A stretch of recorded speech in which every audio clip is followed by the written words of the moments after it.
ዳዊት በጋሻው፣ አበበ ባዩና ኤልያስ ደባሱ የአንድ ክፍል ተማሪዎች ነበሩ። ዛሬ በተለያየ የፖለቲካ አመለካከትና የህይወት ውደት ውስጥ ይገኛሉ።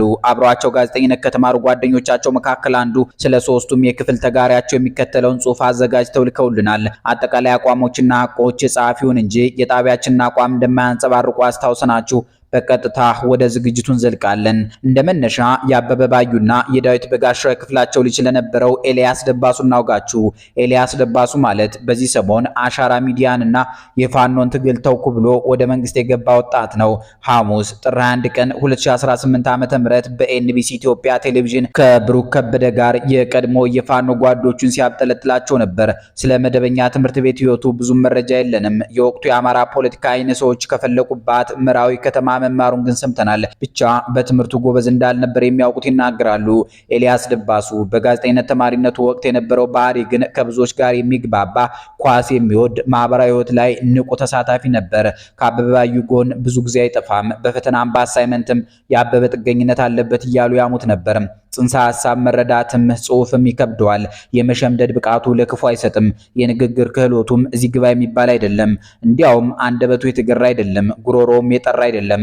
ብቻ ሞቅ ብሎ ያወራል። ብዙ ጉዳዮች ላይ እጁን ለማስገባት ይሞክራል። ከምረቃ በኋላ አሻራ ሚዲያ እስከገባበት ጊዜ ድረስ የት እንደሰራ መረጃው የለንም። በዚህ ሰሞን ግን ኤንቢሲ ኢትዮጵያ ላይ በአንድ የክልሉ መስሪያ ቤት ውስጥ ሰርቻለሁ ብሏል። ይሁን እንጂ ጎጃሚዎች በ14 ቴሌቪዥን መዘጋት ሲበሳጩ በከፈቱት አሻራ ሚዲያ እንዲገባ ያደረገው የቀድሞ የአማራ ፋኖ በጎጃም ቃል አቀባይ ማርሸት ፀሐዩ እንደሆነ ይነገራል። ምን አይቶበት ወይ ምን አግኝቶበት እንዳስገባው ባናውቅም የብሔርተኝነት ፊት ቀዳዳው ሰፋፊ መሆኑን አላጣነውም። በደንብ አያጣራም። ምናልባት በማህበራዊ ሚዲያው አማራ የሚል ስሜት ከነበረው ለአሻራ አሳጭቶት ይሆናል። ያም ሆነ ይህ አሻራ ሚዲያ ላይ ከቆየ በኋላ በአማራ ክልል እየተካሄደ ላለው ጦርነት ከነዘመነ ካሴ ጎራ ከአፋጎ ጎን የመረጃ ጦርነቱን መቀላቀሉ ይታወቃል። ከሳምንታት በፊት የአፋድ አመራሮች ለመንግስት እጃቸውን ሲሰጡ ኤልያስም እጁን ሰጥቷል። እጅ በመስጠት ብቻም አላቆመም። የፋኖን ስም ማጥላላት ጀምሯል። ጽንፈኛው ውስጥ በነበርኩበት ጊዜ የምናሰራጨው መረጃ ያልተጣራና አሉባልታ ነበር ሲል ለአሚኮ ቃሉን ሰጥቷል። ረጅሙንና የፋኖን ምስጢሮች የበተነበትን ቃለ መጠይቅ ደግሞ ኤንቢሲ ኢትዮጵያ ላይ ሲሰጥ ተመልክተነዋል። በዚሁ ወደ ጓደኛው ዳዊት በጋሻው ህይወት ዘልቀናል። ዳዊት በጋሻው ወደ ባህር ዳር ዩኒቨርሲቲ ሲገባ በመጀመሪያ የህግ ትምህርት ቤትን ነበር የተቀላቀለው። በኋላ ግን እኔ ማጥናት የሚፈልገው ጋዜጠኝነት ነው አለ። ከብዙ ጣውረድ በኋላ የጋዜጠኝነት ትምህርት ክፍልን ተቀላቀለ። በባህሪው ፈጣን፣ ተግባቢ፣ በአንድ ሰዓት ውስጥ የተለያዩ ቦታዎች ላይ የምታገኘው አይነት ሰው ነው። ከመምህሩም ከተማሪውም ከተማሪ ህብረቱም ይግባባል። ቀን ነው፣ አዛኝ ነው፣ ሰዋዊ ስሜት አለው። በዚህ ባህሪው ሰዎች ይወዱታል። አማራ ነው፣ የሸዋ ልጅ። በእርግጥ በዚያ ባች በባህር ዳር ዩኒቨርሲቲ የተመደበው ተማሪ 99 በመቶ አማራ ነበር ማለት ይቻላል። ጋዜጠኝነት ትምህርት ክፍልን ከተቀላቀሉ ከ200 በላይ ተማሪዎች አማራ ያልሆኑ 2 ብቻ ነበሩ። ይህ አሰራር በሁሉም ትምህርት ክፍሎች ነው የተደረገው። ነገሩ እንዲህ ነው። ጊዜው 2002 ዓ.ም ነበር። ይህ ጊዜ ማለት ከነውጠኛው ምርጫ 97 ቀጥሎ ምርጫ የሚካሄድበት ዓመት ሆነ። በዚህ ዓመት ወደ ዩኒቨርሲቲ የገቡ ተማሪዎች ምደባ የተካሄደው በዚያው ተማሪዎች በሚኖሩበት ክልል ነበር። የሆነበት ምክንያት ብዙዎች የሚስማሙበት ከምርጫ ጋር የተያያዘ እንደሆነ ነው። የብሔር ጸብን ለመቀነስ ነው ይባላል። ዩኒቨርሲቲ ሲገባ ስሙ አውራሪስ ነበር። አውራሪስ በጋሻው፣ ቅጽል ስሙም አውሬው ነበር። አውሬው ስንለው አቤት ይላል። ቁልምጫ መሆኑን ተስማምቶበት እንጂ ስሙን ወዶት አይሆንም።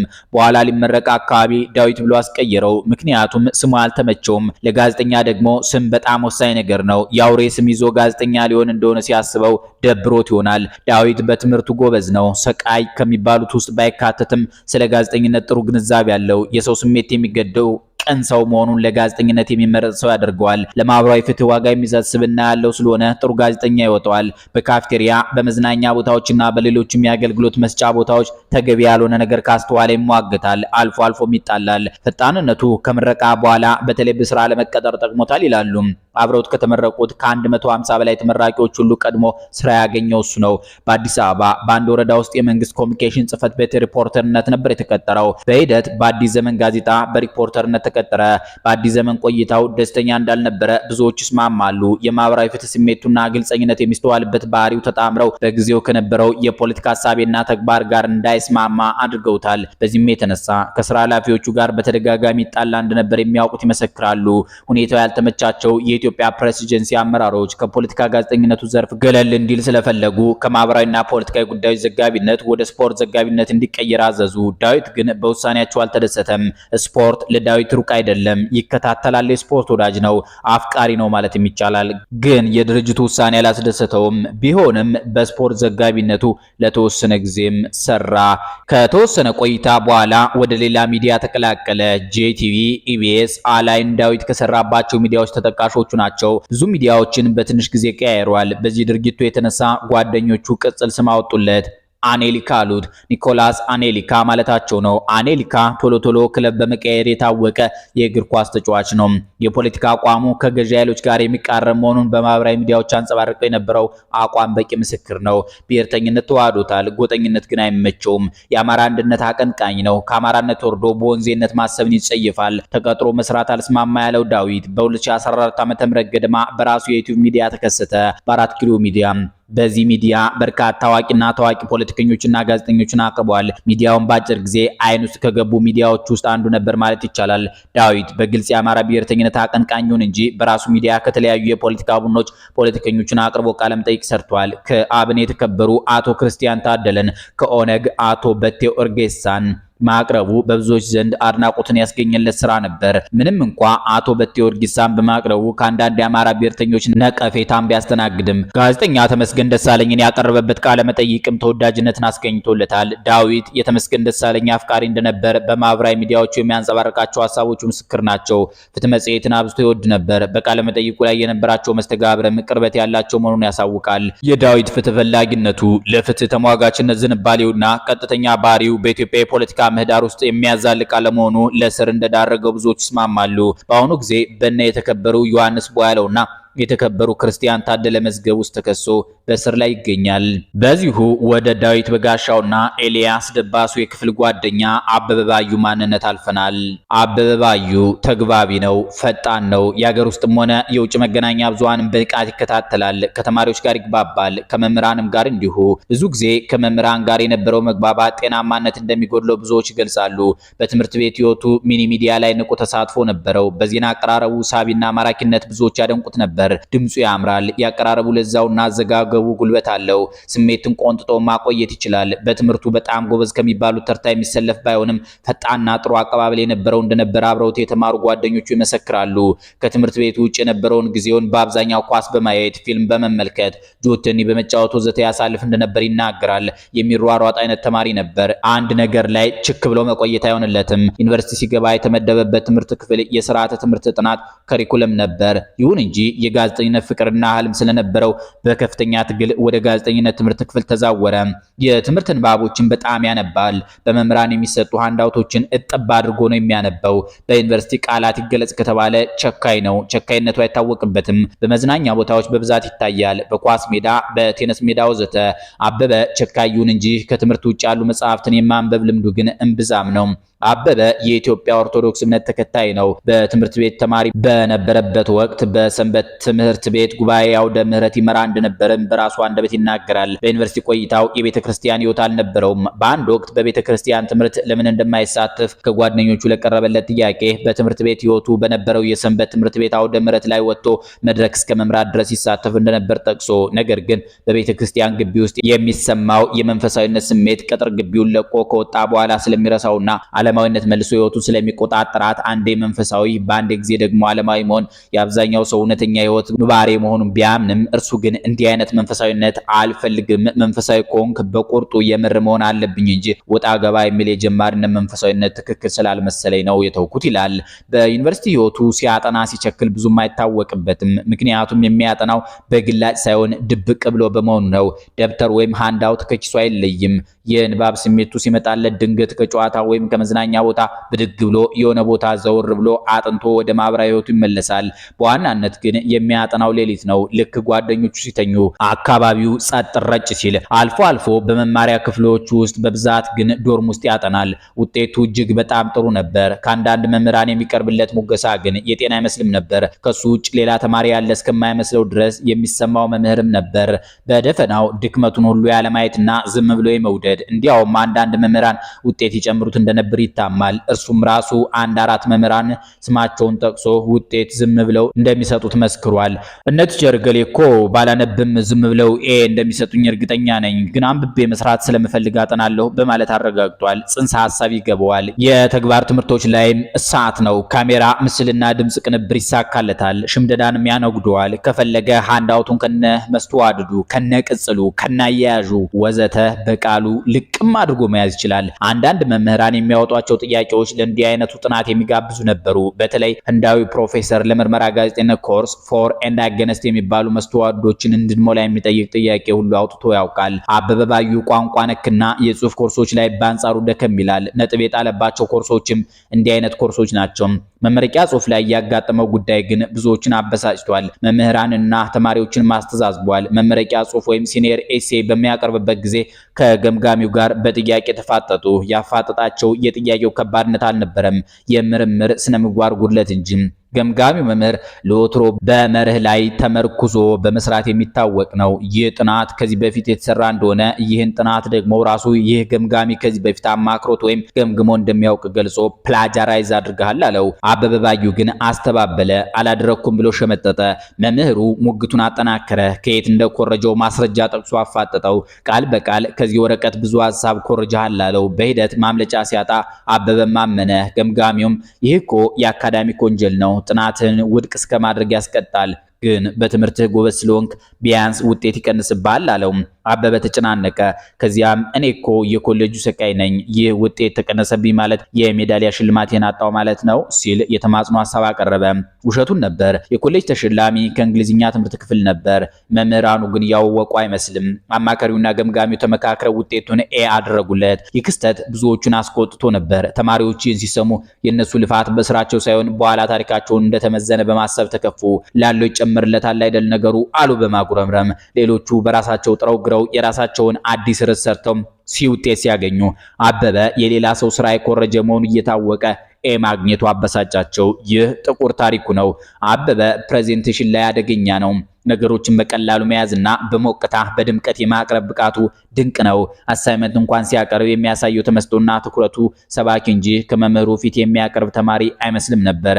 ዜና ሲያነብም እንደዚያው። የአበበ ዜና ዜማው ልዩ ነው። ከጋዜጠኝነት ባሻገር የኪነ ጥበብ ተሰጥኦም አለው። የሙዚቃ በአንድ ወቅት የትንሣኤ በዓል ማግስት በዩኒቨርሲቲው ኦዲተሪየም አዳራሽ በተዘጋጀ የሙዚቃና የስነ ጽሑፍ ድግስ ላይ መድረክ ላይ እንዲዘፍን ፕሮግራም የተያዘለት ሰው ቀረ ወይም ዘገየ። መድረክ መሪው ከታዳሚ መካከል ስሜቱን በሙዚቃ መግለጽ የሚፈልግ ወይም ተሰጥኦውን ማሳየት የሚፈልግ ካለ በሚል እድሉን ወደ ታዳሚው አዞረው። አበበ በቁመቱ ረጅም ነው። እጁን አምዘግዝጎ ወደ ላይ ተንጠራርቶ አወጣ። እድሉን አገኘ። የድምጽ ማጉያውን ተቀበለ። ምን ሊዘፍን ነው በሚል ታዳሚው በጉጉት ይጠብቀው ጀመር። ጊዜው የትንሣኤ በዓል ማግስትም አይደል። የሰርግ ሙዚቃ፣ የደረጀ ደገፋው አበራዊ ሻማ ተሰርቅራቂ ድምጽ ሞቅ ያለ ጉልበት ያለው ሙዚቃ ከአበበ ጉሮሮ ተንቆረቆረ። አጃይባል ይዘፍናል እንዴ? እንደዚህ ይችላል እንዴ? እንዴት እስከዛሬ አላወቅንም አልን። ተገረምን። ከዚህ በፊት ዘፍኖ ያውቅማ። ጭብጨባ ጎረፈለት። የትምህርት ቤት ጓደኞቹ ግን የዜማ ተሰጥኦ እንዳለው ያውቁ ነበር። አበበ ዓለምን የሚረዳበት እይታ፣ በተለይ የሞራል ፍልስፍናው ግን በብዙዎች ዘንድ አይወደድም ነበር። ሲበዛ ራሱን ከሌሎች ያወዳድራል። ራስ ወዳድ ነው። ጥሎ ማለፍ አይነት አካሄድ ይወዳል። ብዙ ጎበዝ ተማሪዎች ላይ የሚታየው ለሌሎች የማሰብና የሰብአዊነት ስሜት ብዙም አይስተዋልበትም። እሽቅድምድም ይታይበታል። ለአብነት ያህል መጽሔት ዝግጅት ላይ የቡድን አጋሮችን ጽሑፍ የራሱ እንደሆነ አድርጎ አሳትሞት ጓደኞቹ ታዝበውታል፣ ተቀይመውታል። ይህች ባህሪው አሁንም በኢትዮ ፎረም ላይ ተደገመች። ከሌሎች ሚዲያዎች ያገኘውን ዘገባ የራሱ በማስመሰል ተገቢው እውቅና ሳይሰጥ ሳይጠቅስ የተማሪውን የጋዜጠኝነት መርህ ወደ ጎን በማለት የብልጣብልጥነት አካሄድ የተሞላበት ዘገባ ይዘግባል። በዚህም ታዋቂ ጋዜጠኞች ከድርጊቱ እንዲቆጠብ ምክር አዘል ማስጠንቀቂያ ሰጥተውታል። የሚከተለው የሞራል ፍልስፍና በብዙዎች ላለመወደዱ ምስክር የሚሆነን አንድ እውነት እንጥቀስ። ሲቪክስ ኤንድ ኤቲካል ኤጁኬሽን በሚባል ኮመን ኮርስ ውስጥ ስለ ሞራል ፍልስፍና ስንማር ቶታሊታሪያኒዝም ሪያሊዝምና ኮንስኮንሺያሊዝም የሚባሉ ፍልስፍናዎችን ተምረናል። በዚህ ወቅት አስተማሪዋ ሁለቱን የፍልስፍና ሐሳቦች ደግፈንና ተቃውመን እንድንከራከር አዘዘች። አበበ በግልጽ የኮንስኮንሺያሊስት ደጋፊ መሆኑን ሽንጡን ገትሮ በመከራከር በይፋ አሳወቀ።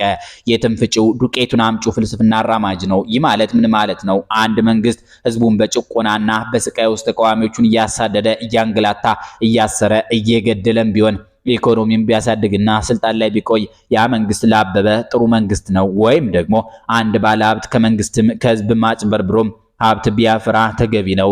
ምክንያቱም ዋናው ሀብታም መሆኑ እንጂ ሀብቱን ያገኘበት መንገድ ግምት ውስጥ መግባት የለበትም። ይህን ሐሳብ በጥብቅ ደግፎ ተከራክሯል። ይህ አስተሳሰብ ለህዝብ ጥቅም ቆማለሁ፣ ለህዝብ ወግኜ እሰራለሁ ለሚል ጋዜጠኛ እንዴት ሊያዋጣው እንደሚችል ሲታሰብ የማያስከድ መንገድ ነው በማለት ትችት ቀረበበት። ምንም አልመሰለውም። ከምረቃ በኋላ አበበ በኢቲቪ ሪፖርተርነት ለ5 ዓመታት ያህል ሰርቷል። ከኢቲቪ ሲባረር ያቀረበው ሰበብ በችሎታ ሲበልጣቸው አውትሻይን ሳደርግባቸው ቀኑብኝና ሴራ ሸረበው በሰበብ አባረሩኝ የሚል ምክንያት አቀረበ። ይህ ራሱን አግዝፎ የማቅረብ አመለካከቱ ምናልባት በባልደረቦቹም እንዳይወደድ አድርጎት ይሆናል እንጃ። በእርግጥ በኢቲቪ ያለ በዜና አቀራረቡ ተወዳጅ ነበር፣ በውስጥም ባለቃዎቹ፣ በውጭም በአድማጭ ተመልካቾቹም።